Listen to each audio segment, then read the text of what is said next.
Hola, en este capítulo vamos a ver elementos básicos de la contabilidad, un poco de historia y vamos a utilizar los esquemas de mayor y el libro diario, porque se carga, porque se abona, pero desde un punto de vista muy razonado para que en cursos posteriores abordemos ya más en forma lo que es la contabilidad. ¿Comenzamos? Contabilidad. En este primer capítulo veremos los elementos básicos de la contabilidad, cuál es su origen, la mecánica del registro y un ejemplo en donde utilizaremos algunas cuentas para que te las puedas ir grabando. Por principio de cuentas, existen testimonios que dan cuenta de que los fenicios ya elaboraban registros de sus posesiones. Posteriormente, las sociedades antiguas clásicas como Grecia, Roma, las cortes árabes y las familias adineradas de esa época ya controlaban su patrimonio en escritos. Posteriormente, en la Edad Media, con el comercio nacieron las aduanas, las cuales mediante registros muy sencillos controlaban el tránsito de las mercancías que circulaban de una ciudad a otra.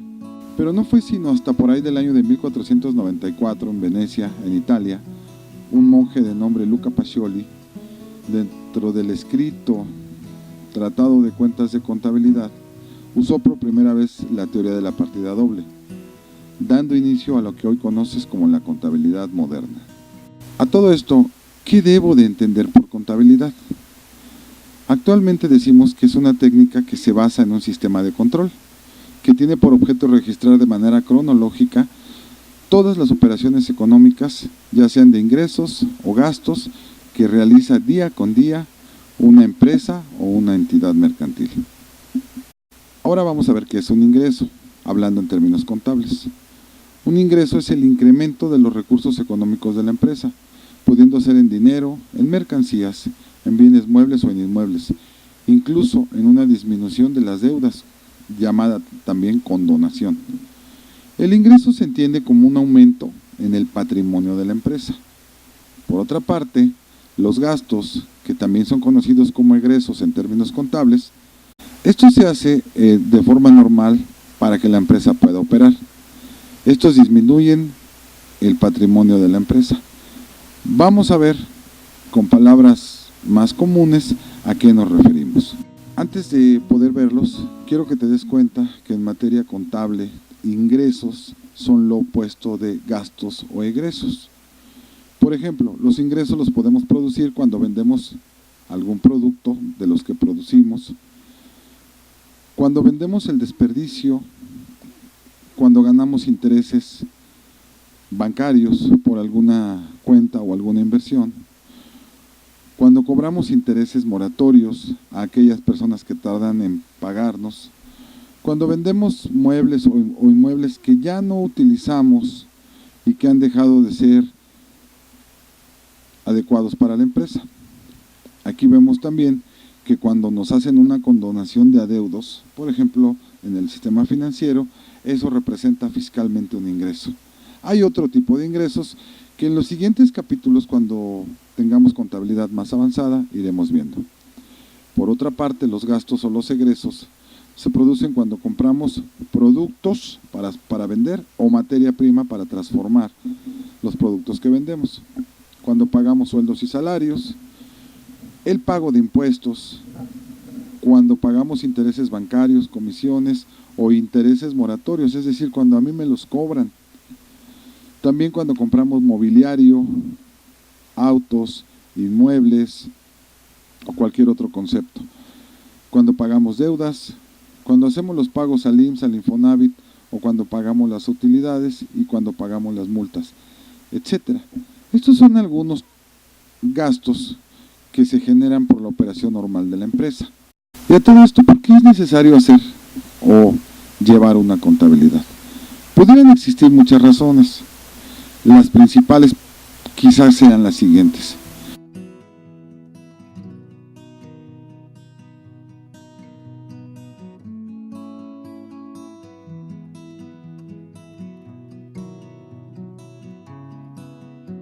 ¿Qué es un registro contable?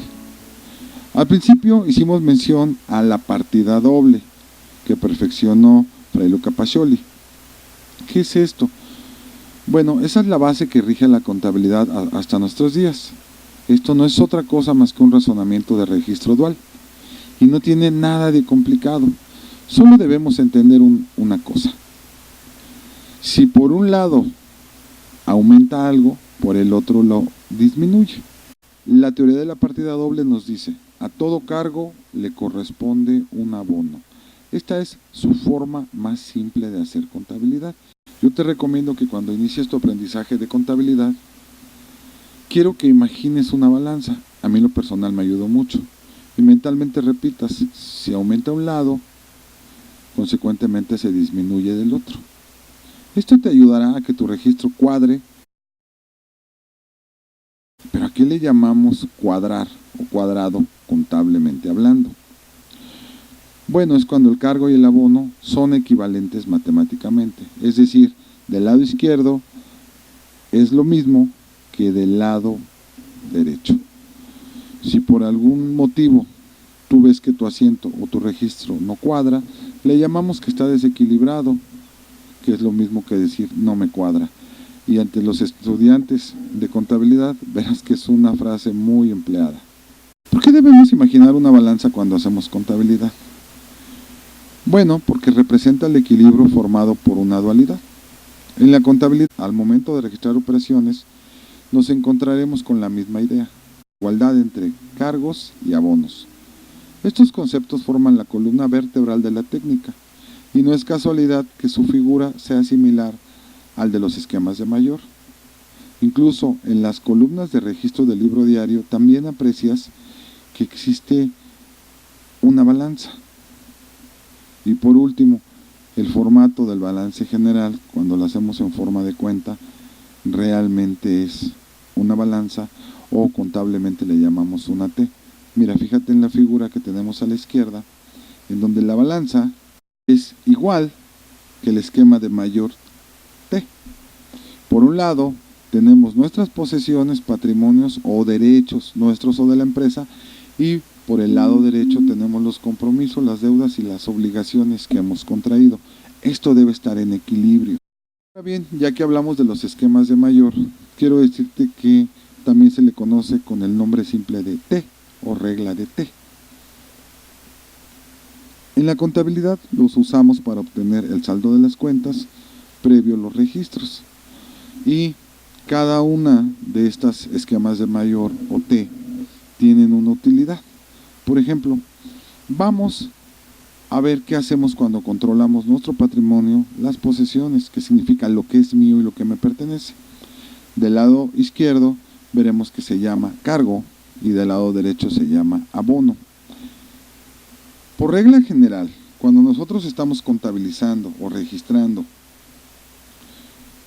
cuentas de nuestro patrimonio, nuestras posesiones, lo que le pertenece a la empresa, vamos a decir que la regla nos indica que si lo registramos del lado izquierdo es porque nuestro patrimonio va a aumentar.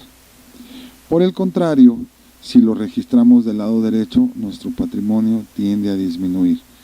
Fíjate en el esquema del lado izquierdo. Ahora vamos al esquema del lado derecho, en donde vamos a imaginarnos que vamos a registrar deudas, obligaciones o lo que la empresa o yo tenemos que pagar. Le llamaremos pasivos. En este caso es al contrario, porque si hacemos el registro del lado izquierdo, que nuestras deudas u obligaciones van a disminuir y por regla general lo que registramos del lado derecho aumentará mis deudas. Ahora bien, para comenzar haremos un ejemplo muy sencillo, simplemente usando el razonamiento. Imagina lo siguiente: tú tienes 20 pesos en efectivo y decides comprar una golosina que cuesta 10 pesos. Por lo tanto, si después de haber realizado la compra, podrás mirar que en tu cartera ya solamente vas a tener 10 pesos en efectivo y en tu mano una golosina con valor de 10 pesos. Aquí en este caso, en realidad tú sigues teniendo los 20 pesos, solo que ahora lo transformaste. Son 10 en efectivo y los otros 10 están en especie, en este caso en la golosina. Esto lo podemos ejemplificar en los tres dibujitos. En el número 1, ves los numeritos que los conectan. En el número 1 tenemos el dinero en efectivo en nuestra mano. En el número 2 tenemos la golosina que acabamos de comprar. Y finalmente en el dibujito número 3 verás que por un lado tenemos los 10 pesos en la mano y por otro lado 10 pesos en golosinas. Es decir, seguimos teniendo 20. Esto es una operación de la vida común. ¿Qué pasa si lo queremos ver desde el aspecto contable? Mira, de acuerdo con el ejemplo anterior, si lo quisiéramos leer de manera contable, diríamos, aumentó mi posesión de golosinas, disminuyendo mi efectivo. Pero en realidad sigo teniendo los mismos 20 pesos, solo transformé el tipo de activo. 10 pesos en efectivo, 10 pesos en golosinas y sigo teniendo mis 20. A representar este ejemplo como un registro contable. Para ello, primero necesitaríamos partir la oración por tiempos de acción, y una acción es cada que hacemos algo. Luego usaremos esquemas de mayor. Después de eso te quedaría algo así. Bueno, vamos por partes. En el número 1 tenemos 20 pesos en efectivo. Esa es nuestra primera acción. En el número 2 compramos la golosina con valor de 10 pesos. Y en el número 3 vamos a determinar cuánto nos queda. Es decir, vamos a ver nuestras manitas cuánto tenemos. Observa que es la misma oración del ejemplo, pero la partimos en tiempos de acción. Abajo verás que tenemos unos esquemas de mayor. Ahorita pusimos nombres a los esquemas, porque todos los esquemas tienen que tener un nombre, derivado de cómo lo entendería una persona que quizás no sabe contabilidad. Es decir, le pondríamos el nombre de dinero en efectivo, y en el asiento número 1 o en el registro número 1, como puedes ver en la media lunita, partimos de los 20 pesos. Luego, cuando compramos la golosina, vamos a ver que la cuenta se llama golosinas, que podría llamarse almacén, y ahí tenemos que registramos los 10 pesos que nos costó la golosina, porque ya tenemos una golosina que cuesta 10 pesos, pero se lo restamos a la cuenta que le denominamos dinero en efectivo. Y luego en la tercera acción, lo que hacemos nosotros es ver cuál es el saldo de ambas cosas. Por ejemplo, si vemos el esquema del lado de las golosinas, decimos, bueno, compré una golosina de 10, pero del otro lado, en el dinero en efectivo, yo inicié con 20 pesos, me gasté 10 y solo me quedan 10 en efectivo. En el ejemplo anterior, acabas de ver la mecánica de registro en esquemas de mayor, pero eso no es todo lo que viste. Mira bien la imagen. Por principio de cuentas, cada que abrimos un esquema de mayor le tenemos que dar un nombre a la cuenta. En este caso, como es un ejemplo de la vida real que no tiene nada que ver con la contabilidad o nada que ver con una empresa o un negocio, nosotros la bautizamos como dinero en efectivo, solo para darnos una idea. Ahora quiero hacerte una aclaración. Aunque por razonamiento pudiéramos bautizar una cuenta con el nombre que nosotros queramos o que describa la operación, en la actualidad tenemos que apegarnos al estándar de los nombres ya establecidos por las autoridades, en el caso de México en el SAT. Y además tenemos normas tanto nacionales como internacionales que rigen los adecuados nombres para cada una de las cuentas que vamos a utilizar. ¿Por qué hacemos eso? Bueno, porque déjame comentarte que la contabilidad es mundial. De la misma forma que la hacemos aquí, se hace en China, o se hace en Alemania, o se hace en cualquier otro país. Claro, lo que va a cambiar es el idioma en el que lo hagas. La idea de la contabilidad, que es el idioma mundial de los negocios, es tener la característica de que cualquiera pueda entenderla y que la pueda interpretar, aun cuando no sea una persona experta en contabilidad. Esto quiere decir que en cualquier parte del mundo pueden estar viendo la información financiera de nuestra empresa y la gente puede estar interpretando a qué nos referimos. Vamos, no es un ámbito local, es un ámbito a nivel mundial. Por otro lado, los nombres que se usen en los esquemas de mayor serán los mismos que utilicemos en el libro diario. Ahora, vuelve a ver el ejemplo del esquema de mayor y vas a ver que hay unos numeritos que vienen antecedidos o precedidos de una media lunita. El 1, el 2 y una S. Fíjate bien que estos numeritos los encerramos en un círculo amarillo para llamar tu atención, porque ese numerito representa el número consecutivo de la operación que acabamos de registrar. Esto se tiene que hacer en cada registro para conservar un orden y el control de las transacciones. Cuando nosotros hacemos contabilidad y elaboramos varios o muchos esquemas de mayor, todos ellos en su conjunto se llaman libro mayor. Que esta es la forma o las hojas que se emplean normalmente para esquematizar el libro mayor. Del lado derecho tenemos los esquemas ya utilizados, así es como quedan. Claro, aquí nos faltan los numeritos que identifican el número de transacción que es. Acuérdate que son cronológicos y consecutivos. Del lado izquierdo tenemos cómo son las hojitas cuando las compras. Claro, generalmente cuando estamos estudiando las hojitas son verdes o amarillas. Aquí las estamos representando en blanco nada más para darnos una idea de cómo son, qué formato tienen. Y fíjate que cada esquema de T o esquema de mayor, como tú le quieras nombrar, del lado izquierdo tiene un signo que dice más, lo cual quiere decir aumenta. Y del lado derecho tiene un signo menos, que significa de aquí se disminuye. Esto es hablando en términos de las cuentas que representan nuestras propiedades o posesiones, que actualmente conocemos como el activo de la empresa. Si nosotros registráramos deudas u obligaciones, estamos entrando a lo que es el terreno de los pasivos de la empresa. Entonces aquí sería al contrario, del lado izquierdo disminuyen y del lado derecho aumentan. Previo al libro mayor tenemos un libro diario.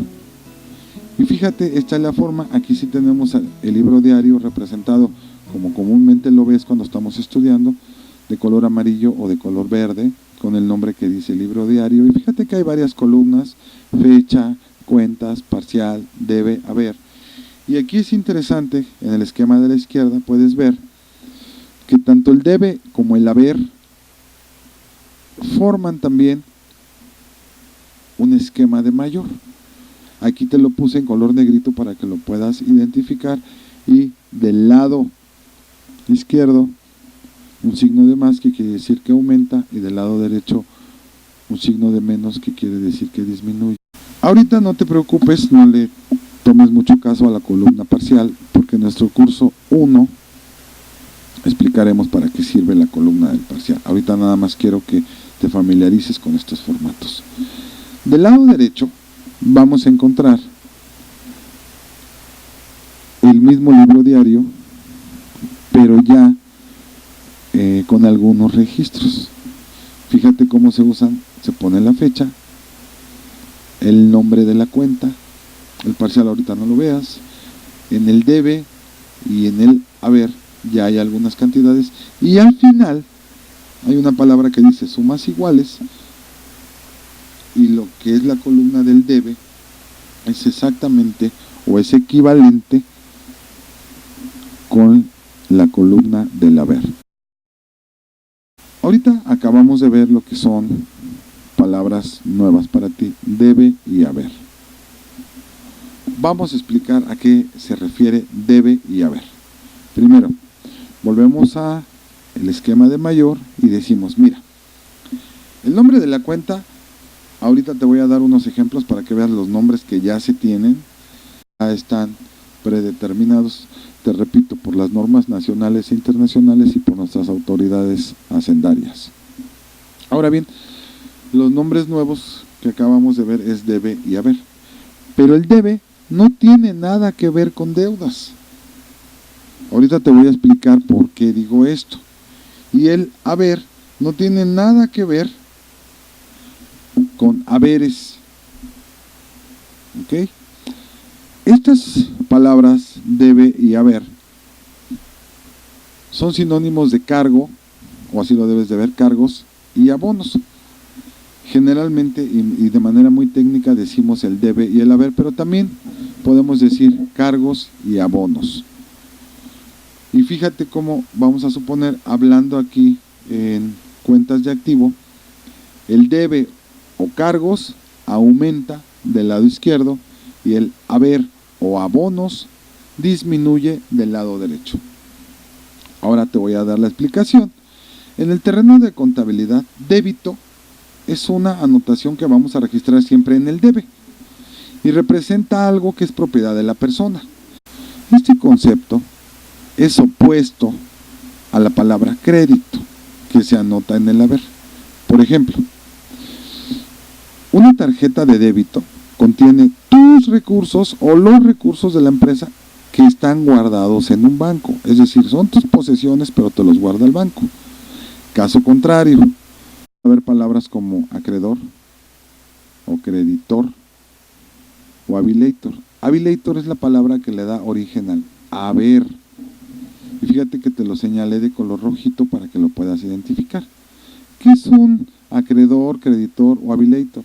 Bueno, pues es una persona que nos provee de bienes y servicios, a cambio posee un derecho real de cobro. Ejemplo, un banco te otorga una tarjeta de crédito y entonces tendrá todo el derecho de cobrarte porque son sus recursos. Es decir, volviendo a este esquema, no identifiques la palabra debe con deudas, eso es un error, y tampoco relaciones la palabra haber con haberes, con qué es lo que hay. No. El debe, tú debes entenderlo de una manera sencilla como si fuera un débito, es decir, son tus recursos, todos tus propiedades, lo que tú tienes y es tuyo, o lo que la empresa tiene y es suyo.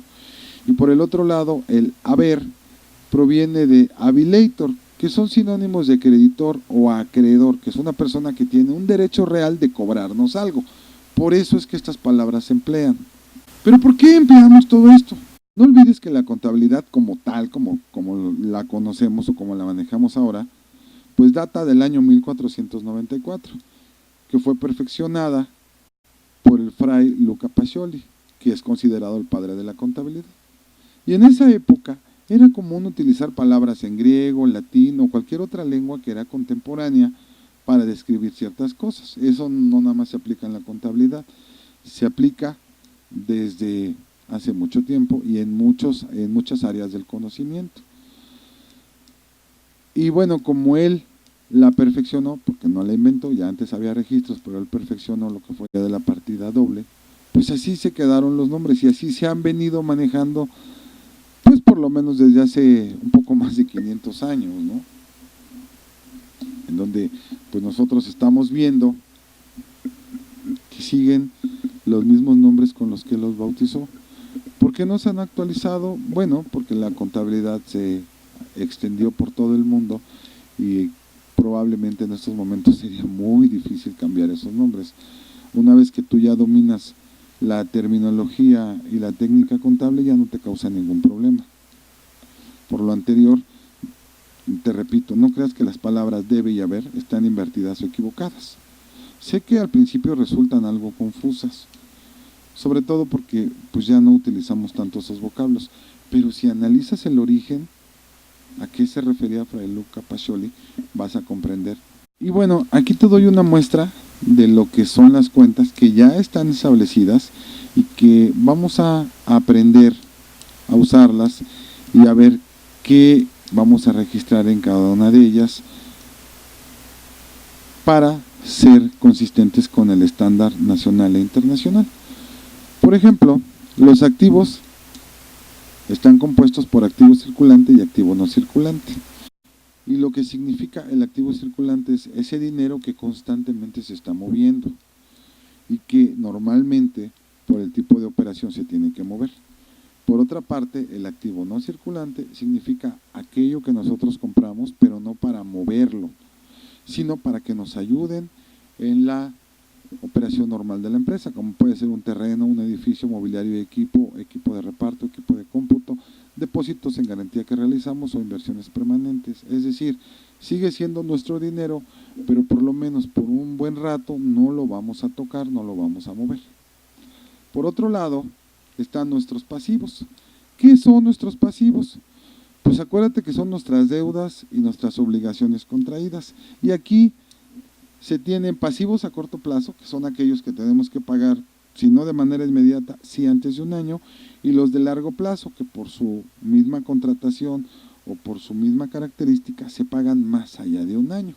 Por ejemplo, las hipotecas, por lo general o por lo normal, las hipotecas no se pagan antes de un año. Y los documentos por pagar a largo plazo. ¿Okay? Pero por otro lado vemos que en el corto plazo tenemos proveedores, documentos por pagar, acreedores diversos e impuestos por pagar. Estas 4 ejemplos que te pongo aquí se tienen que pagar a la voz de ya. Por ejemplo, los proveedores generalmente te dan un tiempo corto para pagar, a lo mejor son 15 días o pueden ser 30, o a lo mejor te dan más tiempo. Hay proveedores que ya, dependiendo de todas las operaciones que has realizado con ellos, pues te dan 60 días, 90 días, X, ¿no? Los documentos por pagar, bueno, probablemente sean cheques, o sean pagarés, o sean letras de cambio, y a lo mejor las hiciste a 1 mes, a 2 meses, a 3 meses, o a 6 meses, o simplemente hiciste una serie de 7, 8, pero pagaderas cada mes. Por eso es que se pagan antes de un año. La cuenta de capital contable, que es la primera vez que la oyes hablar, por lo menos aquí en este video, las aportaciones que hacen nuestros socios para crear la empresa. A eso le vamos a llamar capital social o el patrimonio de los socios. También tenemos otras cuentas para aportaciones futuras de capital. Cuando ya se pactó, por ejemplo, que los socios dicen, bueno, esto está funcionando, pero hay que inyectarle más capital, vamos a inyectarlo dentro de 1 año, o dentro de 2, o dentro de 6 meses, y entonces ahí vamos a registrar las promesas que se han hecho o los proyectos que se tienen para aumentos de capital. En la cuenta resultados del ejercicio, ahí vamos a poner si ganamos o perdimos. El resultado nada más del ejercicio presente. Por otro lado, tenemos otro juego de cuentas que pertenecen a los resultados. Esas son algunas cuentas con las que vamos a empezar a trabajar. No son todas, pero vamos a empezar a trabajar con estas para familiarizarnos con lo que es la contabilidad. Generalmente cuando hacemos contabilidad los ejercicios tienen esta estructura. Fíjate que dice 1 punto y coma y nos dan la fecha de cuando se realiza. El día 5 de marzo del año 2019, la empresa El Meteorito SADCB inicia operaciones para lo cual los socios realizan su aportación de capital inicial por la cantidad de 200,000 pesos, mismos que se depositan en el banco en la cuenta que acabamos de aperturar para el uso de la empresa. Todas las empresas tienen que tener por lo menos una cuenta de cheques, ahí es donde tienen que controlar sus ingresos y sus gastos. Actualmente las reglas fiscales nos obligan como contadores y además como empresas a que casi todas las operaciones se hagan por medios electrónicos bancarios. Luego, en la transacción u operación número 2 que se realizó el día 8 de marzo, el tesorero compró una laptop para la dirección general y te dice un importe y te dice un IVA. En México y en algunos otros países utilizamos el IVA porque es el impuesto al valor agregado y tiene una tasa, en este caso es del 16%. La pagamos con el cheque 001 de la cuenta de la empresa el día, que es el 15 de marzo, y la empresa realiza la compra de un escritorio por la cantidad de 3,200 pesos masiva, pagando con el cheque 002 la cantidad total. Para iniciar nuestro ejercicio se pide 1. Registrar las operaciones de la empresa en el libro diario y 2. Realizar el pase al mayor. Pasemos a la práctica. Este es el formato que tendría nuestro libro mayor. Así lo ves tú en los blogs que venden en la papelería. Para tal efecto, vamos a utilizar las cuentas que vimos anteriormente para que nos sirvan de guía contabilizadora. Como principio, tenemos que poner los títulos porque en contabilidad todo tiene que tener un nombre y todo tiene que tener un orden. Este es el libro mayor. Así es como realmente tú lo ves en los blogs que venden. Ahora bien, de acuerdo con las cuentas que tenemos, esas son las que vamos a emplear. Y si te acuerdas de los asientos, siempre que iniciamos con la apertura de un negocio o empresa, nuestro asiento no es el número 1, nuestro asiento es AP, que significa apertura. Vamos a poner la fecha de la transacción y ahora sí, vamos a registrar. En nuestro asiento número 1 nos decían que fue la aportación inicial de los socios y que los depositábamos en el banco, en una cuenta que se abrió especialmente para eso. Eran 200,000 pesos.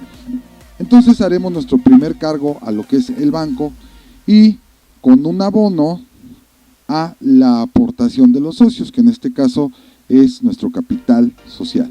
Esa es la cuenta que debemos de poner ahí por los 200,000 pesos. Y fíjate que en este primer asiento nuestras cantidades matemáticamente van cuadrando. ¿Qué sigue ahora?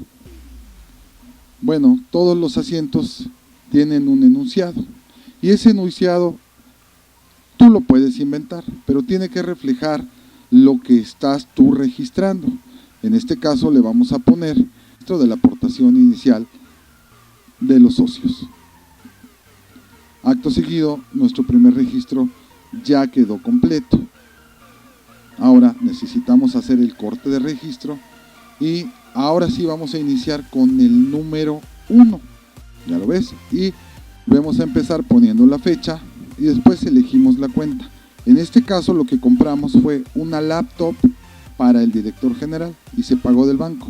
Aquí hay una cuenta que no aparece aquí, que es el IVA acreditable. En México, todas las operaciones, todas las transacciones tienen que llevar IVA, ya sea acreditable o IVA por pagar. Entonces, bueno, registramos los 6,000 pesos que nos cuesta y luego ponemos la cuenta de IVA acreditable en este caso. El IVA acreditable en México es el 16% de la transacción, por lo tanto tenemos que multiplicar 6,000 pesos que nos costó la computadora o la laptop por el 16%.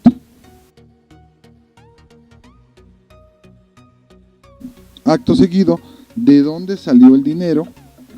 Pues lo pagamos con el cheque 001 del banco.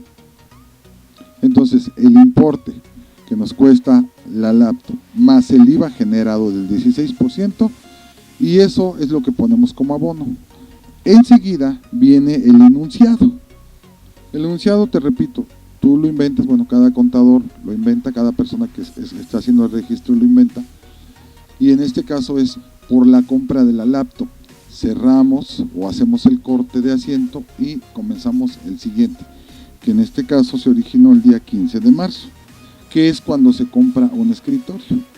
Obviamente la cuenta no va a estar por escritorio, silla o algo así, sino que hay una cuenta que globaliza ese tipo de partidas. En este caso es mobiliario y equipo de oficina. También lleva el IVA acreditable, que son los 3,200 multiplicados por el 16%. Y eso forma parte de nuestros cargos. ¿De dónde salió el dinero? Otra vez salió del banco con nuestro cheque número 2 y fíjate cómo es la suma del importe más el IVA generado. Falta lo que es el enunciado, que en este caso sería por la compra del escritorio, y después vas a ver cómo cerramos nuestro asiento con esa rayita. Y luego por último, como nada más tenemos estos 3 asientos, lo que vamos a hacer es ponerle algo que se llama Z, que anula los otros renglones que no vamos a utilizar. Y por último, fíjate que en las sumas iguales, los cargos son igual que los abonos. Bueno, también le podemos llamar el debe y el haber, son matemáticamente equivalentes. Es la suma de ambos y tiene que dar exactamente lo mismo. Para terminar nuestro libro diario, requisitamos, ya sea con tu nombre o con tus iniciales, quién elaboró y quién revisó. Aquí tenemos completo nuestro registro del libro diario. Observa que las cuentas de cargo y abono nunca se ponen a la misma altura, llevan una sangría. Así se debe de poner el cargo y con sangría el abono, que es una de las reglas para hacer contabilidad. Ahora bien, vamos a pasar a lo que son los esquemas de mayor, que en su conjunto forman el libro mayor. Y aquí fíjate que también tiene un título, el nombre de la empresa y a qué periodo nos referimos. Vamos a empezar viendo que cada esquema de mayor que utilicemos tiene el nombre que le dio origen en el libro diario. Y vamos a comenzar con el asiento AP, que es cuando inicia operaciones la empresa, y va a ser un cargo al banco por 200,000 con un abono al capital social por 200,000, que es lo que aportaron los socios en su momento. Luego vamos a registrar la operación 1, que para tu ejemplo sería la 2, por la compra de la laptop, que implica un cargo al equipo de cómputo, un cargo al IVA acreditable y consecuentemente de dónde salió el dinero para pagar, vamos a fijarnos, y salió del banco. Y entonces ya lo registramos. Y luego viene el último asiento, que es cuando compramos el escritorio. Va a ser un cargo a mobiliario y equipo de oficina, un cargo al IVA acreditable, y volvemos a ver de dónde salió, pues del banco. Y entonces vamos a registrar el importe que sale del banco. Acuérdate, ese importe es la suma de la operación más el IVA acreditable. Y hasta aquí ya tenemos registradas todas nuestras operaciones, que en esta práctica solamente fueron 3. No olvides que siempre que una empresa inicia operaciones, el asiento no es el 1. Siempre vas a registrar AP, que significa apertura. No se nos olvide, aquí te lo voy a poner, que los esquemas de mayor en su conjunto forman lo que nosotros llamamos el libro mayor. Entonces, hoy aprendiste a hacer el libro diario, que es el primero que se registra, y de ahí el libro mayor. Y a esta acción le llamamos pase al mayor. No te pierdas nuestro siguiente video denominado Conta 1, en donde tendremos más ejercicios para tu práctica. Gracias por tu atención.